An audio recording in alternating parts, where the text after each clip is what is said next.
Bonjour et bienvenue à notre chaîne Canada Terre d'accueil. Je suis LNB et aujourd'hui je vais vous donner quelques astuces.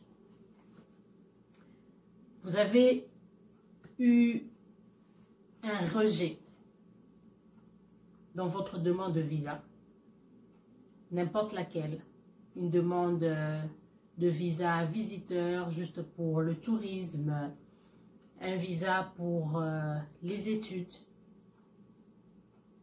n'importe quel visa. Vous avez fait la demande et vous recevez une lettre de rejet. Il y a toujours une raison que l'agent d'immigration qui a traité votre dossier donne. Il pourrait donner une raison comme: vous n'avez pas apporté la preuve que vous possédez assez d'argent pour assurer votre subsistance pendant que vous étudierez au Canada.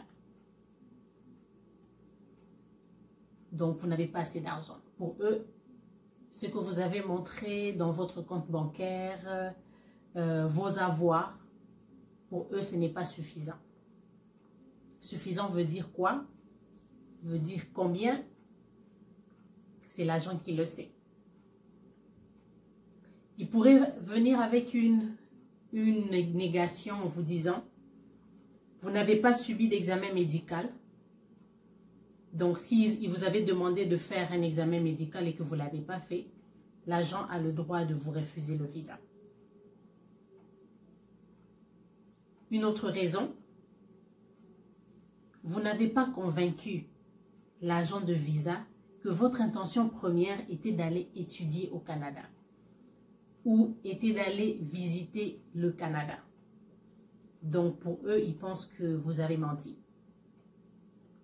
Votre raison de demande, soit études ou visite, ils pensent que c'est faux.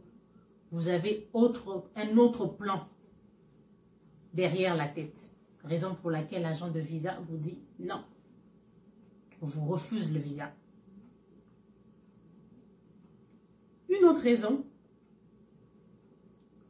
vous n'avez pas convaincu à l'agent de visa que vous quitterez le Canada après votre séjour. Donc, après votre visite, après vos études, il pense que vous allez rester. Raison pour laquelle il vous dit non, on ne vous octroie pas le visa.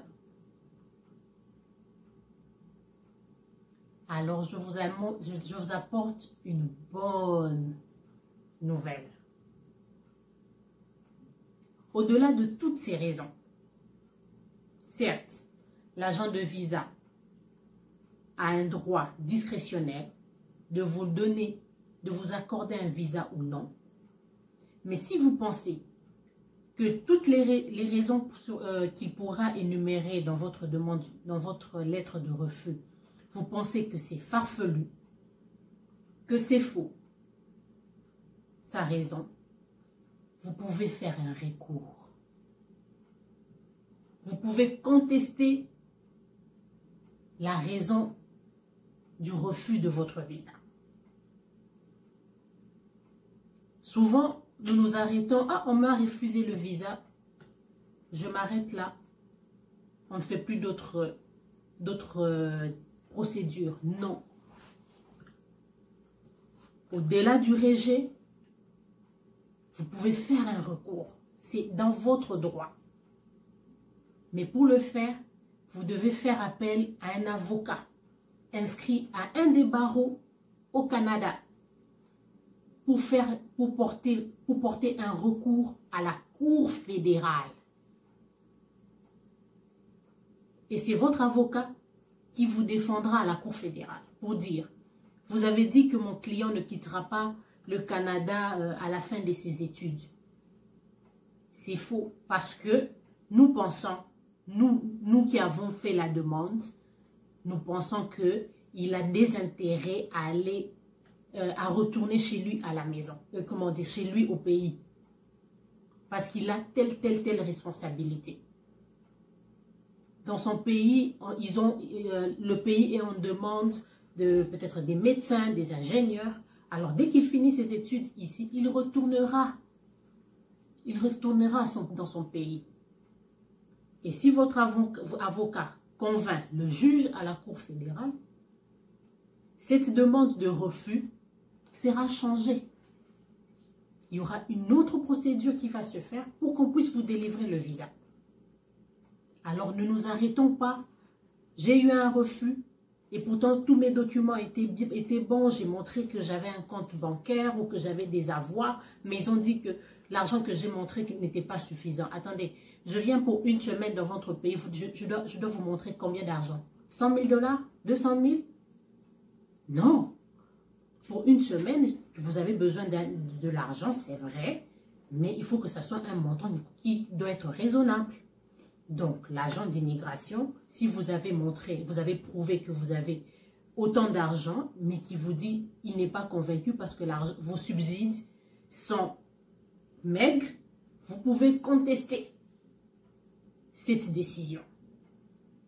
Alors, ne lâchons pas prise. Ne lâchons pas prise. Voilà la bonne nouvelle.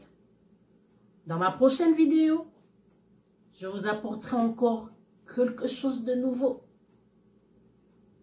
Vous savez la règle ici? On partage. On partage l'information, puisque moi je vous la partage gratuitement. Vous aussi partagez. Chaque personne qui va suivre cette vidéo doit la partager au moins à 1 ou 2 personnes. Il faut qu'on ait l'information et surtout la bonne information. Canada Terre d'accueil, c'est la bonne information, véridique et vérifiable.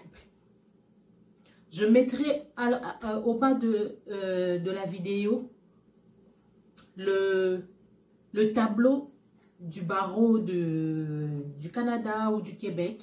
Vous pourrez aller chercher un avocat au cas où vous avez ce genre de problème. Sollicitez s'ils peuvent vous accompagner dans votre recours à la Cour fédérale. Sur ce, portez-vous bien et à très bientôt.